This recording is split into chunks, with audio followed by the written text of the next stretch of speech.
The first thing I watched at TIFF was a screening of Jean Dulmont, I believe, with a bunch of friends. And in 2018 at TIFF, there was a movie called Fig Tree at TIFF. And I don't remember how I found out about that, but I found out about it and I was like, oh shit, I'll go watch it with my mom. And I bought me and my mom tickets. I bought a membership too. And I just went to the festival. It was pretty cool. The Thing, they were screening it. I don't know, it was one of the millimeter number ones that everyone likes to watch. It was American Pastoral, Saturday morning, 11 a.m. So the first movie I saw was that Kevin Hart and Bryan Cranston movie, The Upside, which honestly was just because it was mainstream and everything, but you know what, I have fond memories. It was a great screening, definitely because of my first one, but I had such a great impression going there, and I was hooked from there.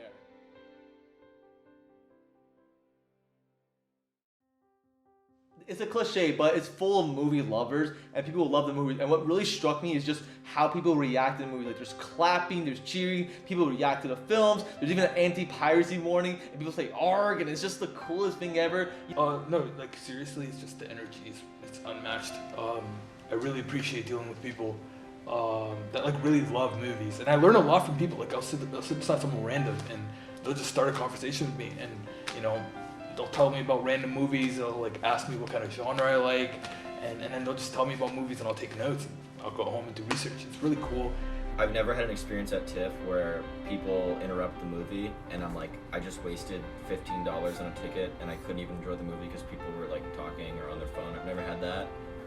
Well, I think it's more used by people that I think respect film in a different way. It's not as much entertainment as it is just kind of like appreciating like art. It's a lot more visceral, that's for sure, than like going to see a movie in a regular Cineplex. They do sometimes use the Scotiabank theaters, but it really feels like a different experience when you're seeing a movie in like Roy Thompson Hall and The Princess of Wales and like these big auditoriums that were made for like stage plays and presentations and whatnot.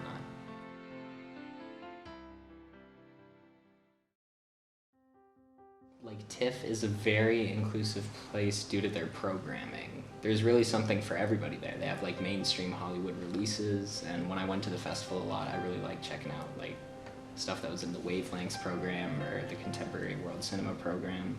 It seemed to open this door to new filmmakers every year in a way that not many other festivals would. Also, I think what's really interesting for like younger people is just the amount of different types of films they screen, and they really care about the events they put together. So you don't just go to see a cool movie, and they'll have people come and talk about it. So it creates the space for like having more dialogue about the movies that you're watching. So in a sense, it is taking the cinephiles out of the embrace of their own home. I just think it's because it's a place for movie lovers and people who are interested in movies go to TIFF, and it encourages community by people interacting with each other, and I've made lifelong friendships. Well, to be honest, I think for film students, it's really done a lot for them because it creates a space for them to really like let loose and really like hone in on their keen interests. You know, like as someone that like is obsessed with movies, and especially people that grew up like obsessed with movies. Like I loved movies, but I didn't know how deep that love went for a lot of people. So finding that out was pretty interesting for me.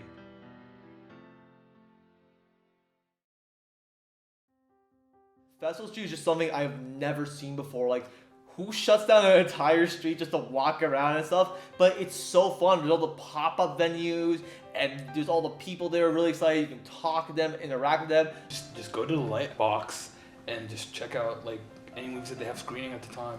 Usually it'll be like movies that they had from TIFF or, you know, random screenings, whatever like kind of theme they have going on. It's really interesting. And but I really just like their event sort of retrospectives that they'll do on directors. They kind of make it a whole event. You know, they sell shirts with like the and bags and totes and stuff with like all of the, you know, the directors that they're doing retrospectives on. Anything from the Wavelengths program, really, like I said before, so experimental, and it just brings like a dozen new ways of how to make a movie at least every year, so it's pretty cool to see. TIFF Next Wave is also a really cool initiative that they're having. I talked about Next Wave. I think Next Wave is really cool just to see people that are like, you know, currently making like movies and could be making features in the future, see what they're doing right now. But I really liked contributing to their 48-hour film festival. That's something they should bring back this year.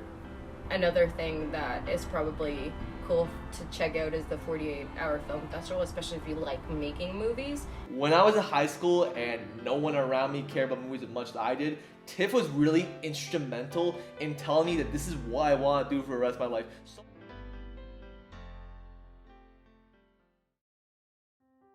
that 1 week of loving movies is why I do what I do. Really the Lightbox, if I'm being real, and also just engagement online, different events, like the TIFF Next Wave Festival. And they really like festivalize a lot of their normal screenings.